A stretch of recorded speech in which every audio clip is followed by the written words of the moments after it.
Assalamualaikum warahmatullahi wabarakatuh. Selamat datang di channel Tarbus TV. Pada video kali ini saya akan membacakan untuk Anda buku yang berjudul Your Excellent Skill Sharpener karya An Ubaidi bagian ke-17.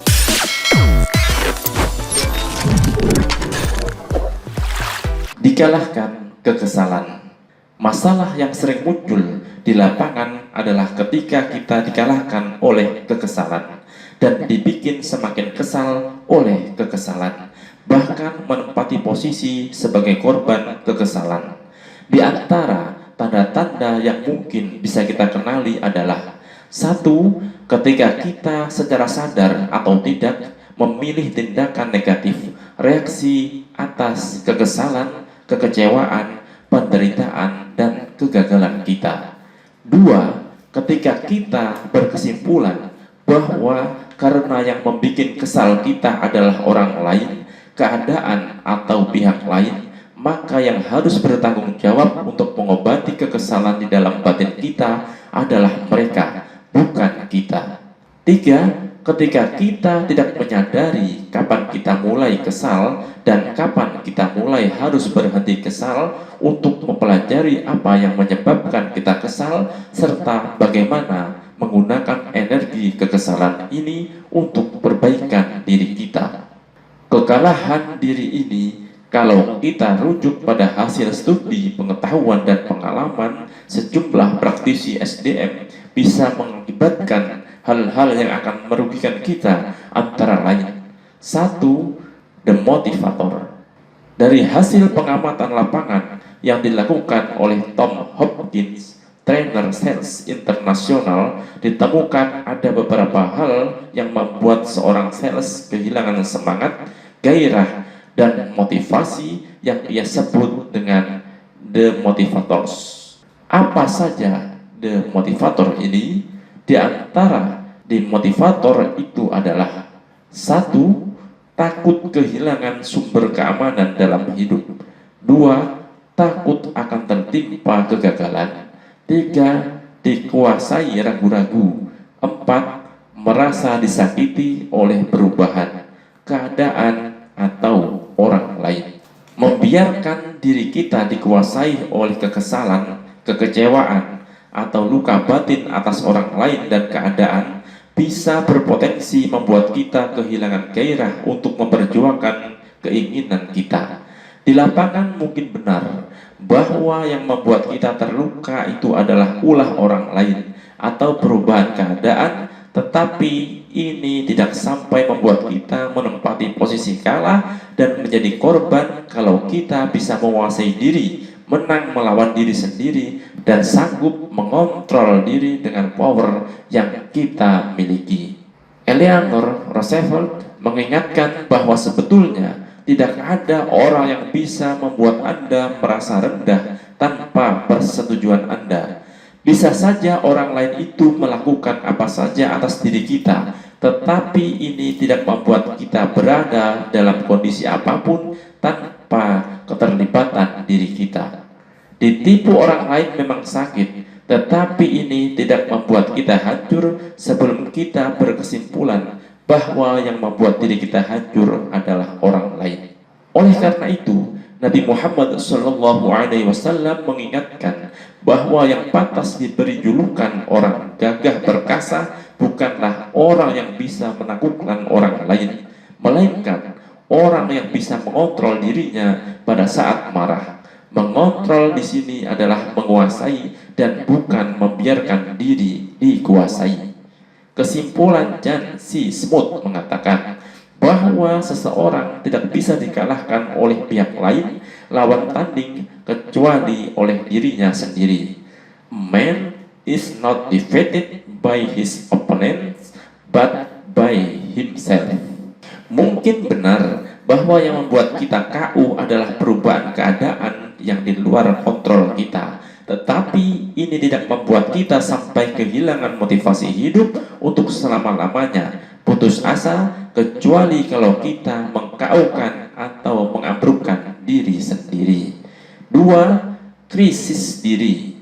Kalah oleh kekesalan kalah oleh kekecewaan dan kalah oleh penderitaan juga berpotensi menimbulkan krisis diri di tempat kerja. Di antara tanda-tanda krisis itu, seperti yang pernah ditulis oleh seorang kolumnis karir Wall Street Journal, 1. Apakah Anda sudah ogah-ogahan berangkat ke tempat kerja? 2.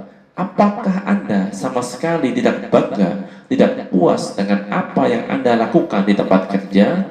3. Apakah Anda merasa tidak bahagia atau merasa dimusuhi oleh semua orang, atasan, bawahan, sesama yang berada di tempat kerja Anda?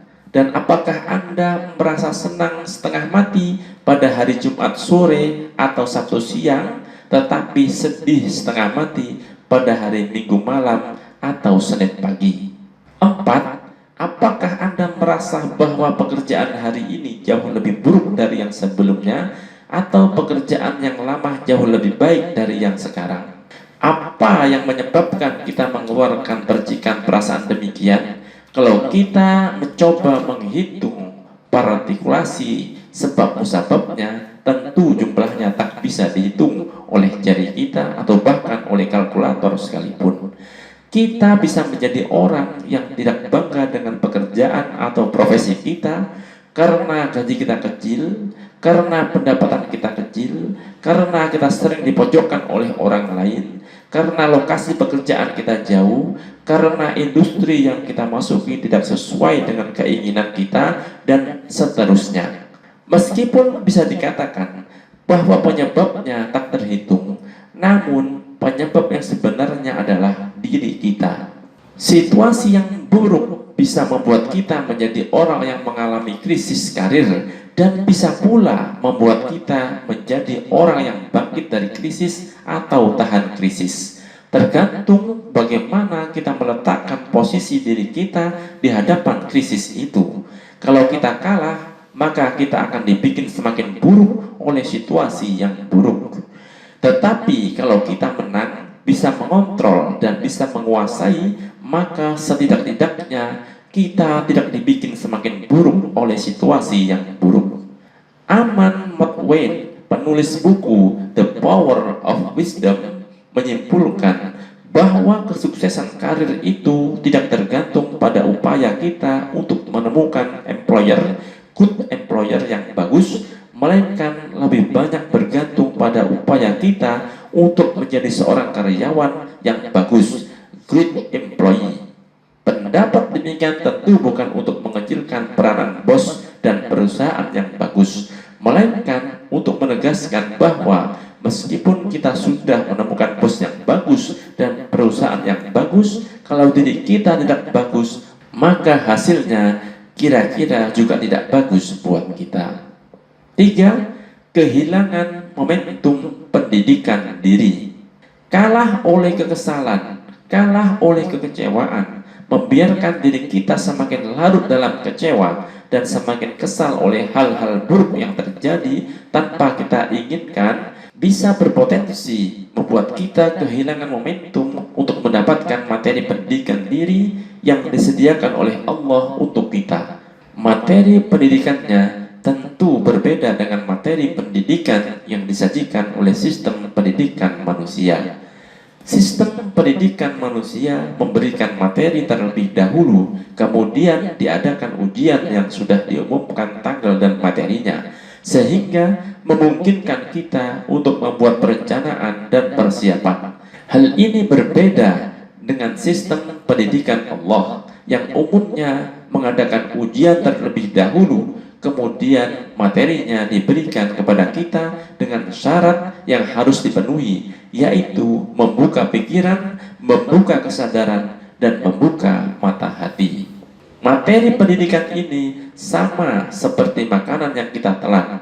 Yang masuk hitungan bukanlah berapa banyak yang kita telan, melainkan berapa banyak makanan yang bisa dicerna. James Boswell mengatakan bahwa yang menentukan kita menjadi bijak atau tidak bijak, matang atau tidak matang, bukan peristiwa yang menimpa kita, melainkan penghayatan yang kita gunakan untuk memahami peristiwa itu. Karena sistem pendidikan Allah itu bisa digambarkan, maka walaupun sudah banyak ujian yang kita hadapi, walaupun sudah banyak halang rintang yang kita lewati, dan walaupun sudah banyak kesulitan yang kita alami, namun kalau kita tetap menolak membuka pikiran, menolak membuka kesadaran, dan menolak membuka sumbatan hati, semua itu tidak membuat kita menjadi orang yang tercerahkan, muhtadun.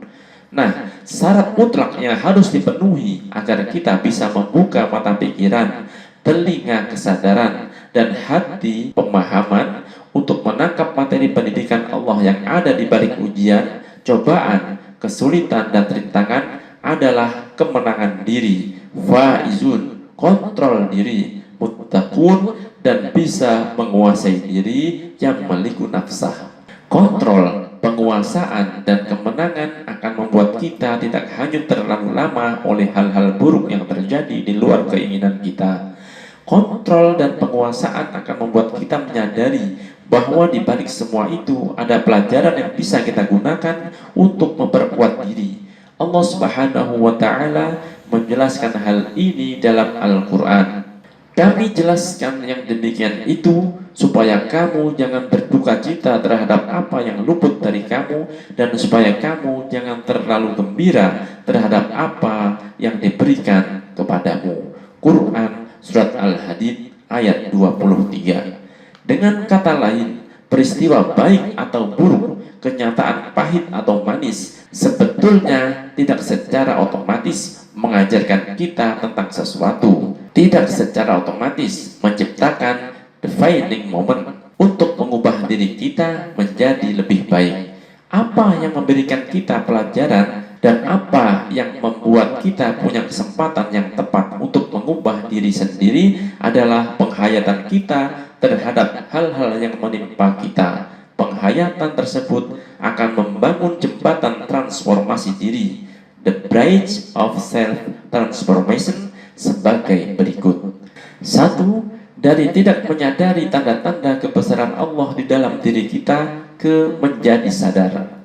2. Dari sering lupa ke menjadi sering ingat. 3. Dari mudah dibikin bingung oleh kenyataan ke menjadi tidak mudah dibikin cerah oleh kenyataan, dari mentah ke matang. 4. Dari sering berpikir negatif ke menjadi berpikir positif yang digerakkan oleh cinta positif. 5. Dari gaya hidup yang dipenjara oleh kenangan pahit masa lalu, histori, ke menjadi gaya hidup yang dibimbing oleh imajinasi, motivasi, dan visi, hidayah. 6. Dari perpecahan ke keutuhan. 7. Dari sering ambruk ketika mendapatkan musibah ke selalu bangkit setelah ada musibah. 8. Dari kematian spirit hidup ke kebangkitan, lahir kembali spirit baru yang lebih hidup. 9. Dari pola pikir yang dilandaskan pada egoisme logika pribadi ke pola pikir yang dilandasi oleh pemahaman mendalam terhadap cara kerja sunnatullah. Buya Hamka adalah salah satu dari sekian hamba Allah di dunia ini yang telah berhasil membangun jembatan transformasi diri ke arah positif dari kenyataan pahit yang menimpa dirinya. Beliau menyelesaikan karya monumentalnya Tafsir Al-Azhar saat beliau di penjara. Tak sedikit dari kita yang akhirnya berkesimpulan bahwa justru pada saat dilanda kegentingan inilah yang sering membuat kita sadar bahwa diri kita memiliki sesuatu yang lebih agung dari yang selama ini kita persepsikan negatif, rendah, atau lemah. Wallahu a'lam bis-shawab. Wassalamualaikum warahmatullahi wabarakatuh.